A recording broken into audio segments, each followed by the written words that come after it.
Doctor Manmohan Singh यांचं पार्थिव आज दिल्लीतील काँग्रेस मुख्यालयात सकाळी 8 वाजता अंत्यदर्शनासाठी ठेवणार।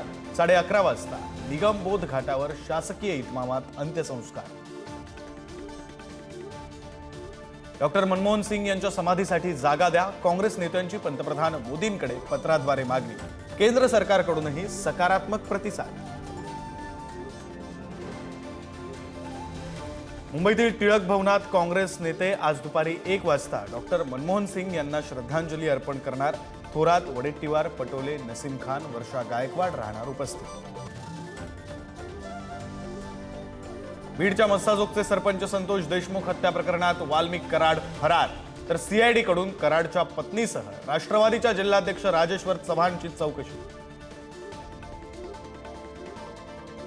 सरपंच संतोष देशमुख हत्येप्रकरणी आज बीडमध्ये विराट मूक मोर्चाचं आयोजन। सर्वपक्षीय नेते मोर्चात सहभागी होणार।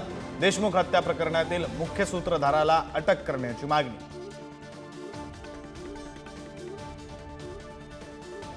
अभिनेत्री प्राजक्ता माळी महिला आयोगात तक्रार करणार। आमदार सुरेश धसांनी पत्रकार परिषदेत नाव घेतल्यानंतर प्राजक्ताचा निर्णय।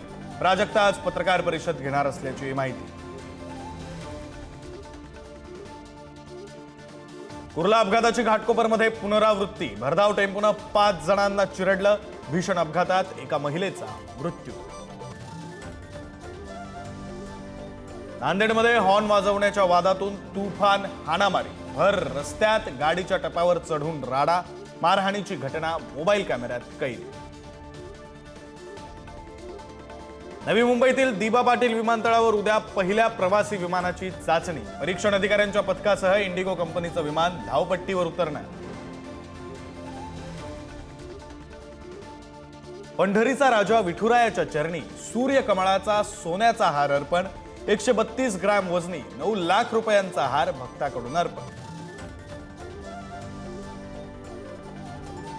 पंढरपूरच्या चंद्रभागेतील प्रदूषणाविरोधात वारकरी आणि स्थानिक आक्रमक।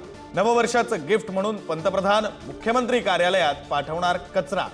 सरकार प्रशासनाचा करणार निषेध। नाशिक जिल्ह्याच्या ग्रामीण भागात अवकाळी पावसाचा धुमाकूळ। मनमाड शहरासह येवला तालुक्यातील अनेक भागात जोरदार पाऊस।